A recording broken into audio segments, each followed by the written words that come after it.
Jenkins mini course, module 5, running data-driven tests with the Matrix project plugin. So the goal of this mini training session is to show you how to selectively run data-driven permutations as part of a data-driven test run.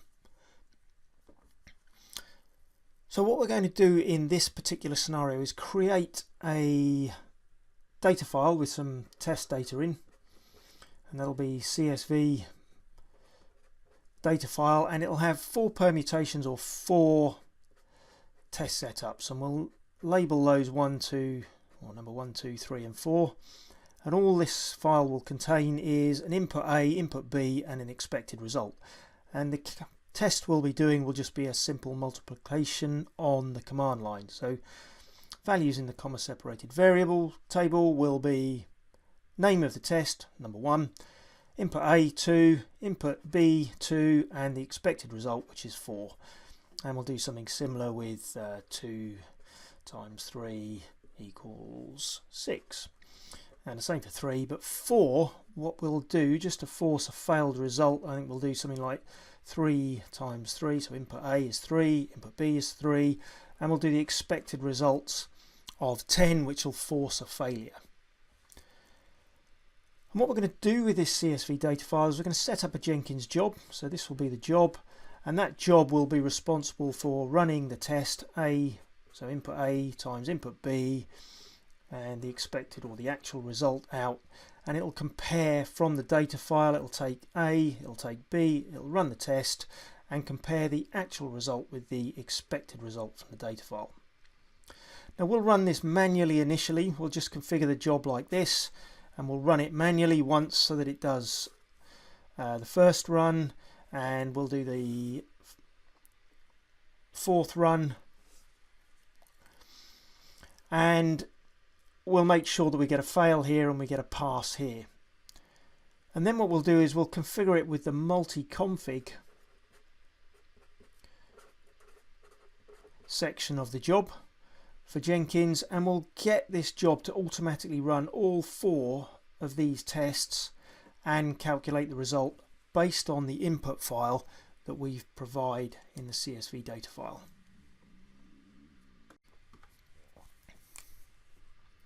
We'll get this job to run all 4 of these tests. So number 1, it'll run the calculation A times B and give us the expected result, compare it against the actual result, and then we'll run it, or Jenkins will automatically run it for 2, 3 and 4 and compare. And then Jenkins will report all of the results for each run with individual test results for 1, 2, 3 and 4. And we'll see in the Jenkins run each time we run it that hierarchy of the job, and each time we run the job, a job or run will have 1, 2, 3, 4 results.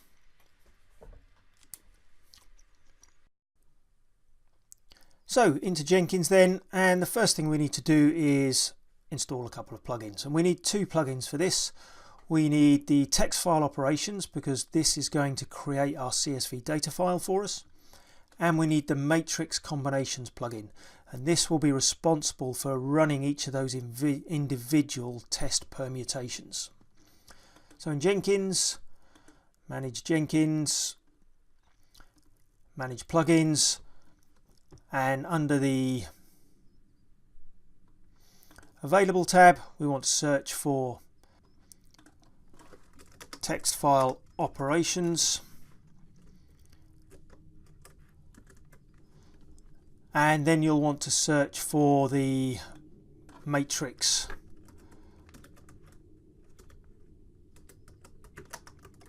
combinations plugin. Now I already have these installed, but you'll search for them on here. You'll select them with the checkbox and click the install button. I already have them installed, and we can see that when we come to the installed and we search for text file, for example, you'll see that I have the text file operations plugin already installed, and you'll want to install or check that you already have installed the matrix combinations plugin as well.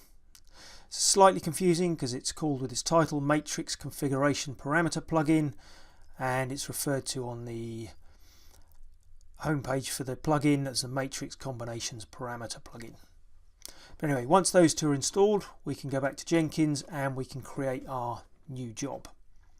So new item, give the item a name, and we'll call it matrix job, and then we want to select the multi-configuration project option, not the freestyle project but the multi-configuration project, and click on OK. Now the first thing we want to do in the creation of this job is create a CSV text file that contains the test data that we want to run with. So we can use that text file plugin that we just installed, and if we come down to the build steps, you should see the create update text file, and in here we define the path to the file or the file name, and we'll call it testdata.csv. We want to create it in the workspace, i.e. where the job is actually running, and the contents of that file will be a CSV file with the headings, so the test ID, number 1, number 2, number 3, number 4, input A, input B, and expected result. So input A, input B, and our expected result. And remember, the calculation we're doing is A times B equals the expected results. We want to make sure that we overwrite the file each time we run this job, so that we start with a fresh set of text file contents, and then we can come down and we can add our next build step. And our next build step is going to be a Windows batch command. Now there's a little bit of code in this, and what I'll do, you can get the code for this from the automated-testing website, and I'll leave it on the page here so you can pause the video at certain points if you want to copy this down, but it's broken into a number of steps. So there's the first part to this, which is taking the contents of the text file, searching for a particular line 4 or test 4, and we feed that line into a temporary text file, and then we set some values from that text file into input A and input B variables, and we set the expected result into a variable, and then we come down here and we run that test, and we put the results from that command line run of A times B into a result variable. And then we do a little comparison to see whether the expected result matches the actual results, and we set the result name to pass or fail, and exit with an exit code of 0 if it's a pass, or a 1 if it's a fail. And those exit codes will be used by Jenkins to mark the build as either pass or fail. So initially, as we said, we're going to hard code this just to look at test 4, and we'll check that this test fails, so we're going to run this line. So if we save that, and before we even get into the configuration matrix plugin, we're testing this, and we'll build now, and we'll check with a hard coded test number 4, and we'll see that we get a fail there. So if I look at this result in the console,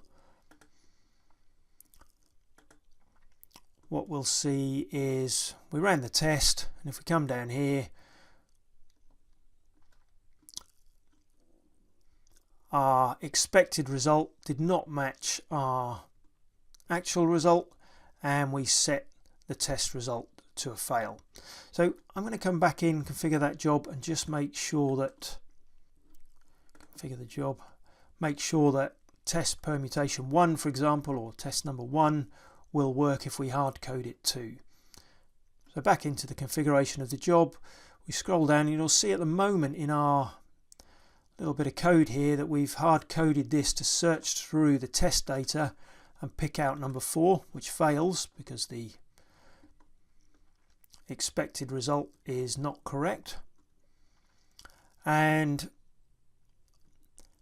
we're going to force this to run with permutation 1 now, which is 2 times 2 equals 4, and the expected result should equal the actual result. And we'll just test with the hard coded variation of this that this one passes.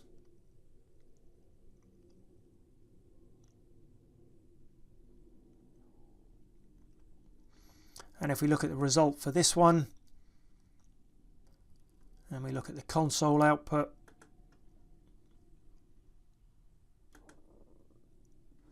and we scroll down, what we should see down here is that our expected result did equal our actual result, and we set that to a pass, and the overall job status was a pass.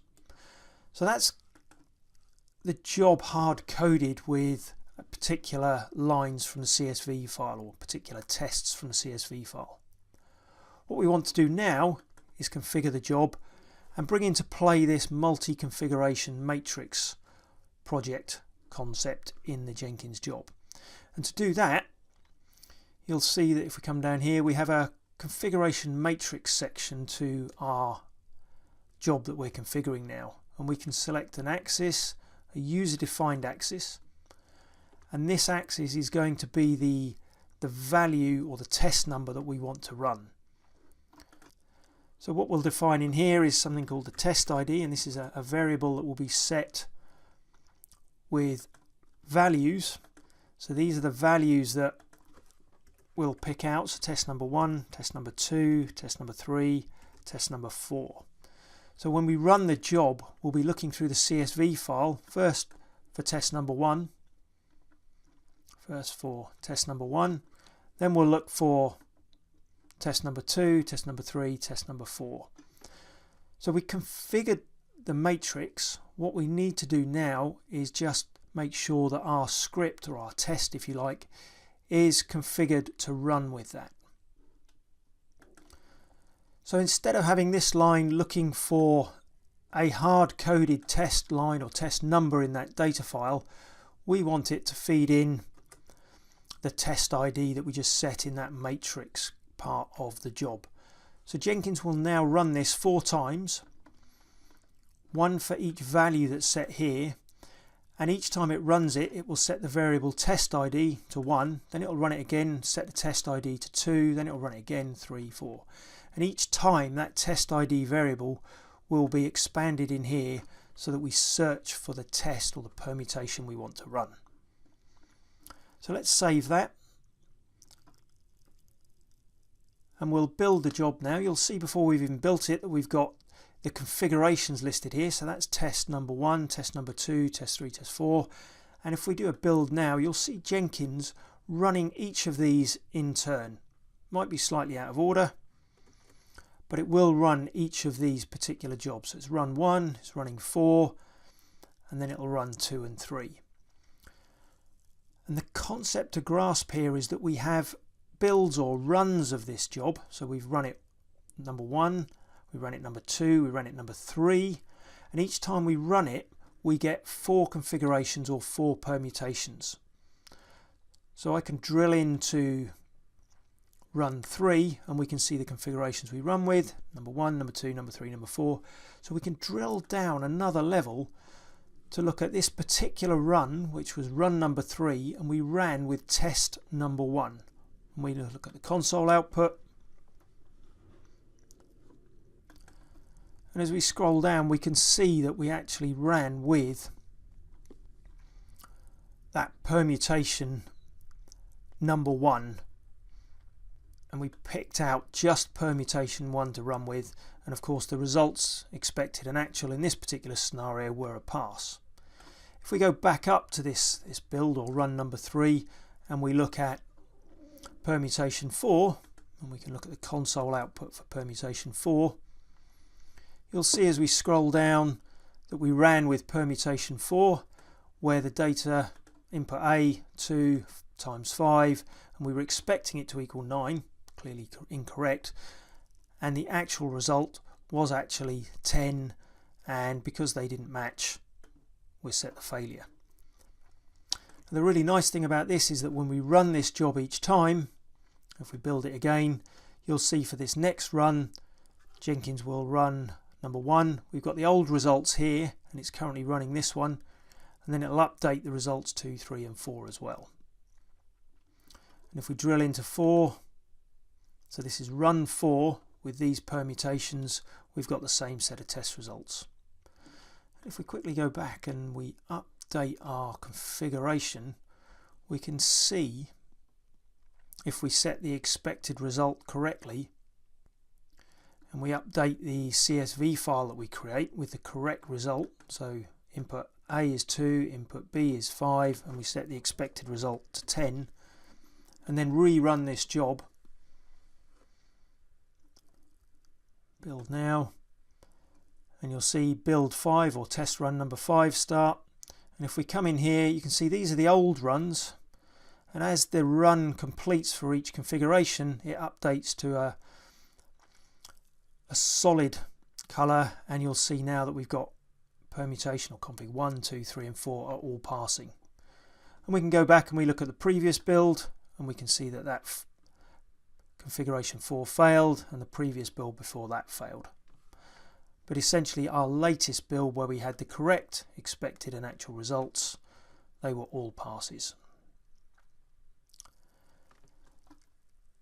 So in this module we've seen how we can set up a job in Jenkins that's configured as a matrix or configuration, multi-configuration project, and you can parameterize the build or the test run to run multiple times with different permutations of data, and for each run, 1, 2, 3, 4, 5 runs, for each run you will get a test result as a configuration result listed under the matrix job that you've executed. Learn more at automatedtesting.com.